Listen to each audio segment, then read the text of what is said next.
Hello friends, मैं हूं शाइला खान और आप देख रहे हैं नाइला पाकिस्तान रिएक्शन। आज कुछ यूएन के अंदर बहुत ही स्ट्रेंज हुआ है, अजीब हुआ है, जो कभी नहीं हुआ। पाकिस्तान के रिप्रेजेंटेटिव यूएन के अंदर जो है मुनीर अकरम, उन्होंने कहा कि इंडिया बहुत ज़्यादा डेंजरस इंडिया हो गया। Of India's campaign of targeted assassinations in Pakistan. This extraterritorial state terrorism is not limited to Pakistan. कि वो इंडिया नहीं रहा। साथ साथ उन्होंने कहा कि इंडिया ने हमारे कंट्री पाकिस्तान के अंदर स्टेट टेररिज्म किया है। 21 से 22 लोगों की टारगेट किलिंग हुई है। फिर उन्होंने इसका जो है मुद्दा कनाडा के साथ जोड़ा, कहीं ना कहीं अमेरिका के साथ भी जोड़ा। और ये चीज़ जो है इंडिया को इस वक्त बहुत ज़्यादा बॉदर कर रही है, क्योंकि इंडिया अपने इस वक्त बूम पीरियड पे है। दुनिया के 5th लार्जेस्ट इकोनॉमी है, इलेक्शन के बाद तीसरी का उन्होंने दावा कर रखा है। और पाकिस्तान को कहीं ना कहीं यूएन के अंदर नॉन परमानेंट जो सीट है वो भी मिलने के चांसेस हैं कि मिल सकती है। ये हमारा सिद्धांत है, हम घर में घुस के मारेंगे। ये नरेंद्र मोदी की हुंकार है। ये भारत के प्रधानमंत्री की देश के दुश्मनों को चेतावनी है कि वो सुधर जाएं, वरना उन्हें नेस्तो नाबूद कर दिया जाएगा। अब जो टैक्टिक्स या जो बयानात इंडिया पाकिस्तान के लिए कहता था, आज पाकिस्तान इंडिया के लिए कह रहा है। लेकिन दुनिया जो है इंडिया की बात तो मानती है, लेकिन पाकिस्तान की बात में कितना दम है ये तो इस स्टेटमेंट के बाद ही पता चलेगा। और इंडिया इस स्टेटमेंट का जवाब पाकिस्तान को किस फॉर्म में देगा, इसका भी हमें इंतजार रहेगा। अवाम की तरफ बढ़ते हैं और जानते हैं उनकी राय कि इंडिया डेंजरस किस फॉर्म में हुआ। ये पावर की फॉर्म में हुआ, डेमोक्रेसी की फॉर्म में हुआ, या फिर जैसे पाकिस्तान कह रहा है कि स्टेट टेररिज्म की। सो अवाम की तरफ बढ़ते हैं और जानते हैं उनकी राय। लेकिन आप दोस्तों नमस्कार, ये एक चैनल है पाकिस्तान का, नाइला पाकिस्तान। मैं इस पर अपना रिएक्शन वीडियो बना रहा हूँ। आप सभी लोग वीडियो देखिए और अपनी राय बताइए। पाकिस्तान ने आज मतलब ये ख़बर आई है कि पाकिस्तान ने पहली दफ़ा इंडिया में मतलब इतने हार्ड इंडिया के लिए अल्फाज इस्तेमाल किए हैं अक़वाम मुत्तहिदा में। तो देखा जाए ना तो इसका व्यूज़ अगर देखे जाए तो इंडिया जो इस वक्त है ना वो बड़ा डेवलप्ड कंट्री है, ठीक है। और इंडिया में जो उसे क्या कहते हैं कि इंडिया ने वर्ल्ड को अपनी तरफ अट्रैक्ट किया है, ठीक है। इसमें इंडिया जो है वो इंडिया की इकॉनमी ग्रो कर रही है। इंडिया आईटी का जो इंडिया में सेटअप है वो बहुत ज़्यादा है, पाकिस्तान में उसके मुकाबले में कुछ भी नहीं है। इंडिया के जो कंट्रीज़ हैं, इंडिया बेसिकली दो मेन चीज़ों हैं जिनकी वजह से इंडिया जाना जा रहा है। एक तो वो है कि उन्होंने इंग्लैंड से आज़ादी हासिल की, उनका बहुत अहम रोल है। दूसरा उसके बाद जो उन्होंने जो चीज़ की वो मेन चीज़ यही है कि उन्होंने डेवलपमेंट बहुत ज़्यादा की है, ठीक है। तो जो भी दुनिया है उनका इंटरेस्ट डेफिनेटली इंडिया का कल्चर भी बड़ा है। इंडिया का कल्चर जो है वो सबसे ज़्यादा अहम है, क्योंकि वहाँ पे त्यौहार होते हैं जिसकी वजह से मतलब उन्होंने वर्ल्ड को अपनी तरफ एक अट्रैक्ट किया है बाय द डेवलपमेंट्स और बाय देयर कल्चर के बाद उन्होंने मतलब उसे क्या कहते हैं कि अब पाकिस्तान को अब दूसरी तरफ अगर देखें ना तो हमारे कंट्री में अभी इतना कुछ ख़ास नहीं है। और ना आज तक पाकिस्तान ने कोई ऐसी बात की है, ठीक है, जिससे हमें कोई लगता हो। क्योंकि पहले इंडिया में जब भी कोई हमला हुआ है, ठीक है, जब पुलवामा वाक़या हो या मुंबई हमले हों या कोई भी हमला हो उनका, या कश्मीर में कोई अटैक होता है, तो वो इंडिया उसे क्या कहते हैं कि सब कुछ पाकिस्तान में डाल देता है। वो उसे क्या कहते हैं कि लेकिन जब इंडिया पे कोई आर्गूमेंट करता है या किसी भी एलिगेशन लगता है इंडिया पे, तो इंडिया उस चीज़ को एक्सेप्ट नहीं करता। तो बाय द फेस इंडिया यही शो कर रहा है कि इंडिया मतलब कर भी रहा है और इस चीज़ को मान भी रहा है।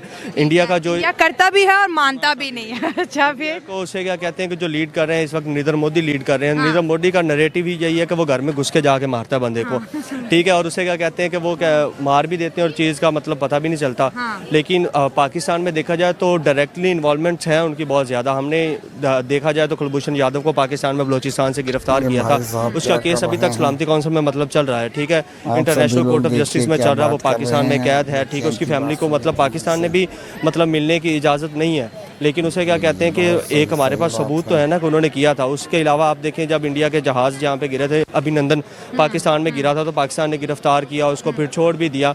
लेकिन इंडिया की इन्वॉल्वमेंट्स है, लेकिन इंडिया उतना ही स्ट्रॉन्ग कंट्री है कि वो इन चीज़ों को मतलब आड़े हाथों आने ही नहीं देता अपने कामों में, ठीक है। लोग जो हैं वो उनकी बात सुनते हैं, ठीक है। अगर वो पाकिस्तान कहीं पे बोलेगा तो उसे क्या कहते हैं कि अमेरिका आगे आ जाएगा, ठीक है, या दूसरे कंट्रीज आगे, बिकॉज ऑफ वो डेवलप कंट्री है, हमारा कंट्री डेवलप नहीं है, ठीक है। लेकिन ये चीज़ पैसों वाले की बात सुनी जाती है, डेफिनेटली उनके पास पावर है, ठीक है। लेकिन पाकिस्तान जो है वो ऑन द अदर हैंड हम देखा जाए ना तो जंग जो है वो इन चीज़ों का हल नहीं है, ठीक है, ये लड़ाई झगड़ा भी इन चीज़ों का हल नहीं है। और पाकिस्तान इस चीज़ पर बड़ा स्ट्रेट फॉरवर्ड कहता है कि हम लोगों को तिजारत करनी चाहिए, टेबल टॉक करनी चाहिए। सिर्फ क्या है कि कश्मीर का मसले को हल कर लेना चाहिए अक़वाम मुत्तहिदा के मुताबिक और ये चीज़ें सॉल्व हो सकती हैं। लेकिन दूसरे एंड पे इंडिया अगर ये चीज़ कर लेता है ना, तो फिर इंडिया के पास जो उनका इस वक्त नरेंद्र मोदी है, ठीक है, उसके पास कोई नैरेटिव नहीं बचेगा। ठीक है, वो अपनी कंपेन ही इसी सर पे करता है कि मैं पाकिस्तान को मतलब हम लोग तबाह कर देंगे, हम पाकिस्तान से बदला लेंगे, हम ये करेंगे जो भी। वो उनके सियासी कैंपेन का हिस्सा बन चुका है पाकिस्तान सियासी कैंपेन का हिस्सा। अगर वो उस चीज़ को वो बंद कर देंगे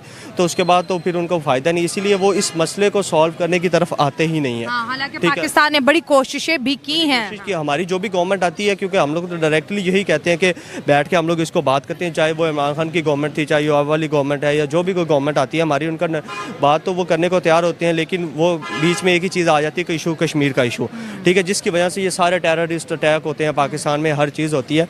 तो पाकिस्तान में अब क्यों ये चीज़ बात की, क्योंकि पाकिस्तान के जो मुनीर अकरम है या पाकिस्तान को एक वो परमानेंट जो मतलब 5 इनके जो वीटो पावर्स होते हैं, 10 जो होते हैं वो रोटेशनल पे होते हैं 2-2 साल बाद, तो वो पाकिस्तान को उससे क्या कहते हैं वो सीट मिलने वाली है। तो उसी चीज़ को मद्देनज़र रखते हैं और पाकिस्तान ने भी सोचा है कि हम लोग भी अपना कोई एक नैरेटिव बनाते हैं इनके अगेंस्ट, ताकि लाइक इसी तरह का कोई आगे जैसे इंडिया को सुनते हैं तो शायद पाकिस्तान को भी लोग सुनने लग जाएं इस हवाले से, वो अपनी बात को बस एक। लेकिन ये एक अच्छी चीज़ भी है हमारे लिए कि उसे क्या कहते हैं कि चले कोई ना कोई आवाज़ उठना शुरू हुई ना इस चीज़ की। ये तो क्लियर है कि पाकिस्तान में जो भी चीज़ होती है, जो भी टेररिस्ट अटैक होते हैं, उनके पीछे इंडिया का हाथ। जहाँ तक बात है इसमें 3-4 एस्पेक्ट्स मैं डिस्कस करना चाहूँगी। नंबर 1 कि जब हम बात करते हैं बीइंग डेंजरस, तो यस इंडिया डेंजरस हो चुका है। वो डेंजरस इस तरह से हो चुका है कि उसने डिजिटली पूरी दुनिया को अपने कंट्रोल में ले लिया है, अपने वश में ले लिया है, राइट। पावर बहुत आ गई है। पावर जो है वो उसका डेंजरस होने का एक बड़ा एस्पेक्ट है।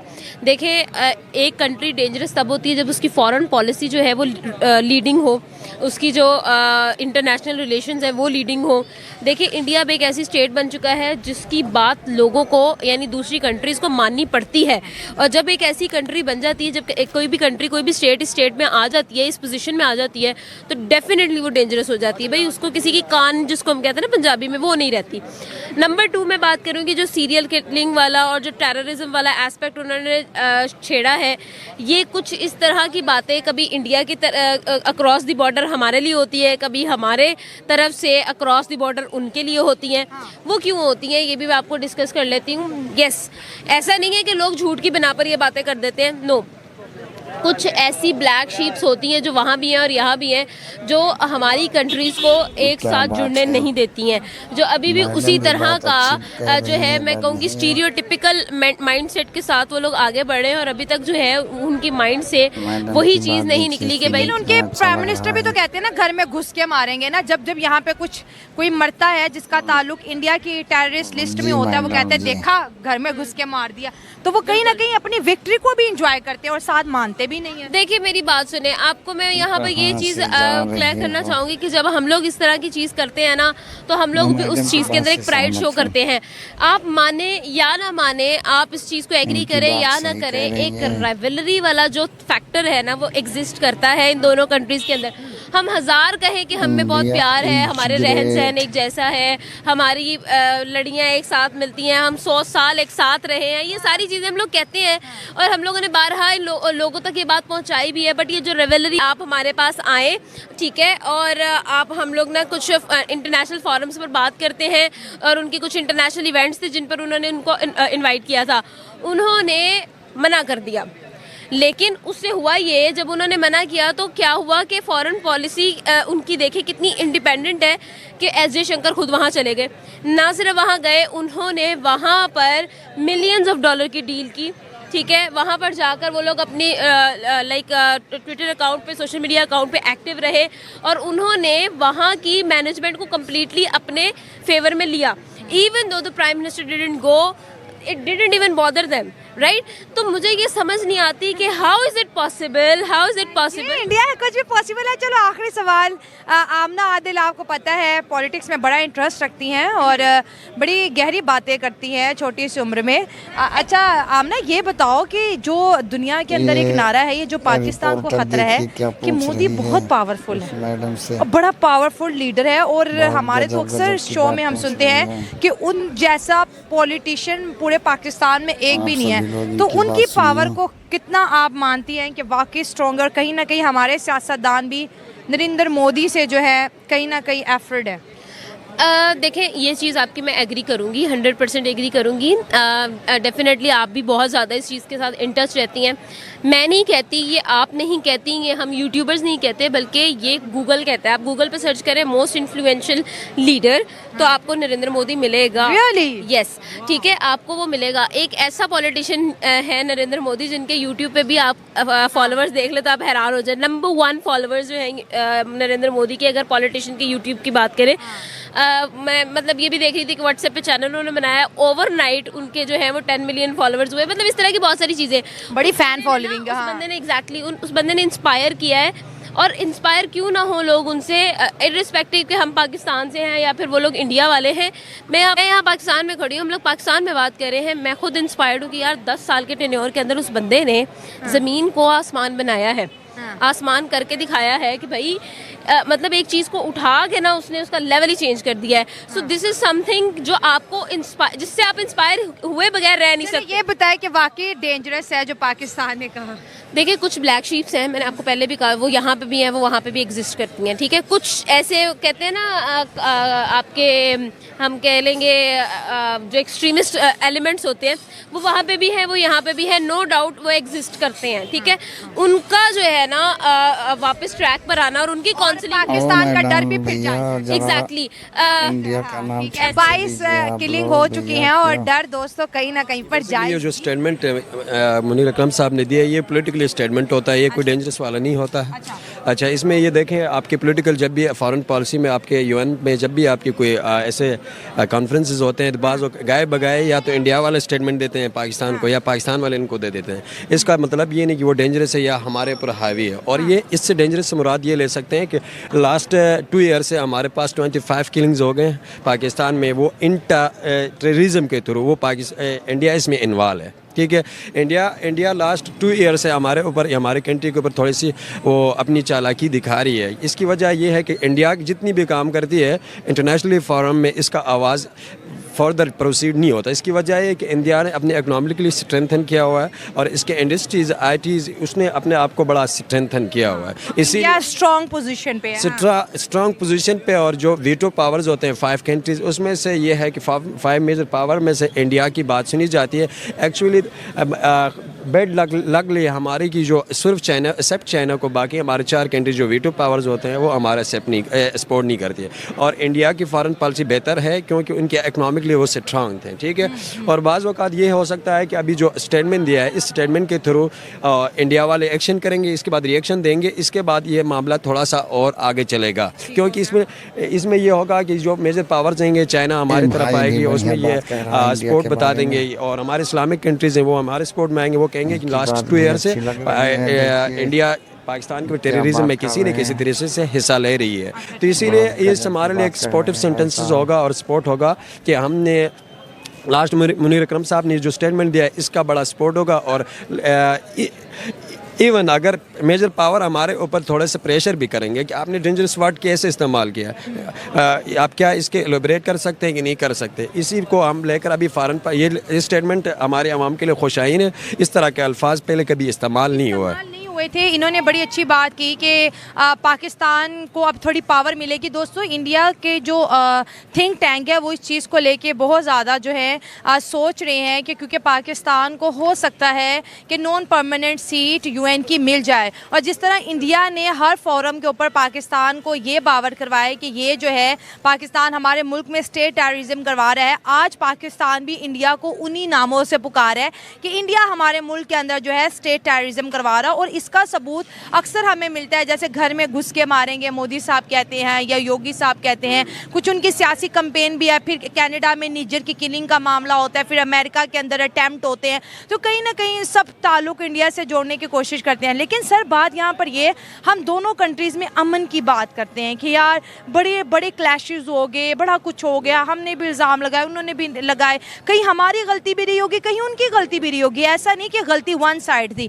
लेकिन ये जो जो हालात हैं, कितनी हुकूमतें चली गई आ गई, लेकिन वो जो नफरत है ना उसका मेयार गिर नहीं रहा, बल्कि नफरत के पहाड़ और ऊपर हो रहे हैं। एक्चुअली ये है ना कि हम हमारे साइड से भी अच्छा कोई फॉरेन पॉलिसी और हमारे नेबर्स कंट्री के साथ हमारी फॉरेन पॉलिसी वेरी नहीं रह गई है। दोनों कंट्रीज़ जब सब कॉन्टिनेंट से सेपरेट हो गए, 2 इंडिपेंडेंट स्टेट हो गए थे, उस वक्त तो हमारे सारे मामला डील हो गए थे।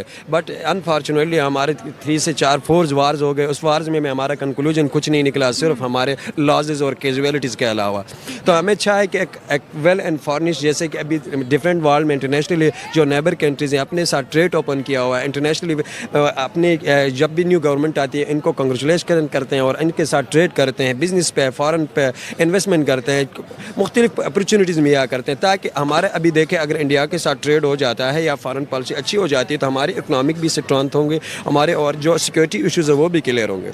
इंटरनेशनली हम हमारे अगर सिक्योरिटी इश्यूज़ भी क्लियर हो जाते हैं, हम इकनॉमिकली भी स्ट्रॉन्ग हो जाते हैं। इससे बड़ी बात पाकिस्तान गवर्नमेंट और आवाम के लिए नहीं है, और इवन इंडिया के लिए भी, ठीक है ना। तो हमने इस ऐसे इन्वायरमेंट को हमने फॉलो नहीं किया, बल्कि हमने अपना इंट्रा जो कहते हैं इसके लिए नेपोटिज्म्स और ये इसके लिए एक लफ्ज़ है पॉलिटिक्स में कि गेनिंग ऑफ पावर के लिए हम कोई ना कोई अपना वो स्टेटमेंट दे देते हैं। अभी जब कैंपेन होती है इंडिया में तो हमारे ऊपर ब्लेम करेंगे, हम पाकिस्तान को ये करेंगे वो करेंगे करके वोट लेते हैं। जब यहाँ पर होती है ये इलेक्शंस के कैंपेन्स होते थे, यहाँ पर भी अच्छे अल्फाज जुमले कसे जाते हैं। तो ये जो सियासी माहौल है, ये लीडर जो हमारी लीडरशिप है, अच्छी लीडरशिप की खासियत ये होती है कि नेबर कंट्रीज़ को साथ लेके चलें और अच्छा ट्रेड करें, अच्छा फॉरेन पॉलिसी मेंटेन रखें, ताकि जो नेबर कंट्रीज़ का मिसाल बने। अब देखो हम सार्क में हमेशा हैं, सार्क के क्या डेवलपमेंट आए, सार्क तो बिल्कुल ख़त्म है। रीजनल ऑर्गेनाइजेशन में टॉप 2